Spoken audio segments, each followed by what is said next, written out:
It's hard to guess how long this will be because you're trying to predict the behaviors of people who are constantly misbehaving, people who are acting like children. The political ping pong from House to Senate and back again continued right up to the stroke of midnight. At that point, the federal government began a partial shutdown for the first time in 17 years. Everyone has held firm, Democrats in the Senate, Republicans in the House, and the president has held firm.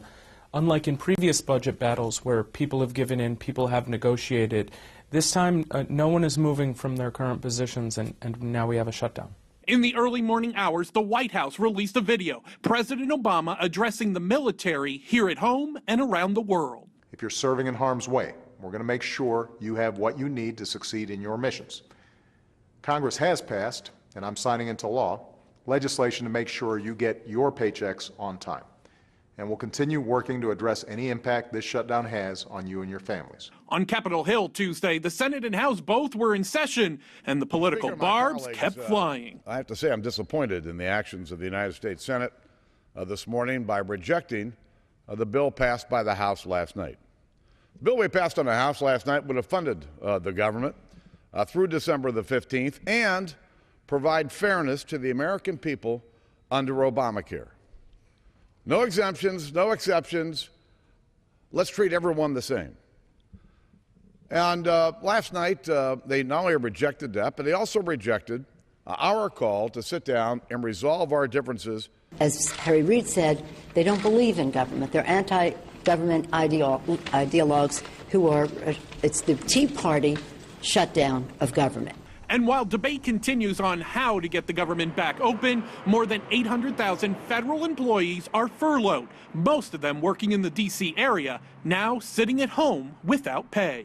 Middle-class Americans are the ones suffering in a government shutdown. It's not the wealthiest of Americans. It's not even the highest-paid individuals working in government. It's hardworking middle-class families, and that's the story that's never told.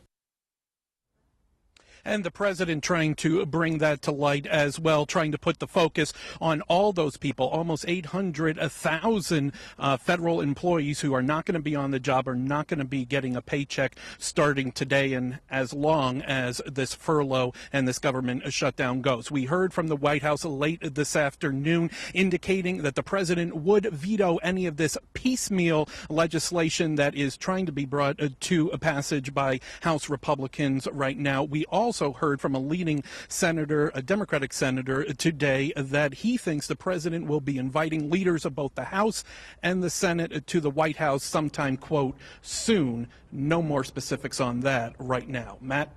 Kyle, you did touch upon the 800,000 federal workers furloughed and will not be getting paychecks until the government is funded again. Any word, what about the president and Congress? Are their paychecks still flowing? Well, under the law in the Constitution, yes, the president still gets paid. Congress still gets paid as well. But I can tell you right now about 27 lawmakers have said they are not going to accept their paycheck while that 800,000 plus are furloughed and not getting theirs. Kyle, having been in the nation's capital many, many times before, do you notice a difference around D.C. today with people not working and places closed because of the shutdown?